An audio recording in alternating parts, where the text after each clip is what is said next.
بسم اللہ الرحمن الرحیم۔ السلام علیکم۔ نئے قانون کے تحت خروج عہدہ اور خروج نہائی کا طریقہ کیا ہے؟ وزارت افرادی قوت و سماجی بہبود نے ملازمت کے نئے قانون کے تحت بتایا ہے کہ ملازم کو یہ اختیار ہے کہ وہ اپنا ایگزٹ ری انٹری ویزا اپنے طور پر نکلوا سکتا ہے، تاہم کارکن جس کے پاس کام کرتا ہوگا اس کو ممکنہ نقصان سے بچانے کے لیے یہ اختیار دیا گیا ہے کہ وہ اگر کوئی غیر ملکی چھٹی جانے کے لیے ویزا اپلائی کرتا ہے تو وہ 10 دن کے اندر اعتراض کر سکتا ہے۔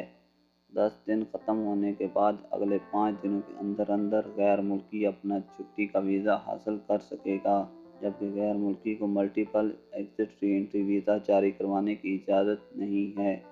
اگر کوئی غیر ملکی معاہدے کے تحت چھٹی جانے کے بعد ملازمت کے باقی دنوں کو مکمل کرنے کے لیے مقررہ تاریخ کے اندر واپس نہیں آتا تو ایسی صورت میں وہ خود ویزا کی تاریخ نہیں بڑھا سکتا۔ اس کا اختیار صرف آجر کو ہوگا جس کا وہ ملازم تھا۔ فائنل ایگزٹ کے لیے ویزا ملازم نکلوا سکے گا، آجر بھی، مطلب جس کے ہاں ملازم ہوگا وہ بھی نکلوا سکتا ہے۔ آجر کو بھی 10 روز کی اجازت ہوگی۔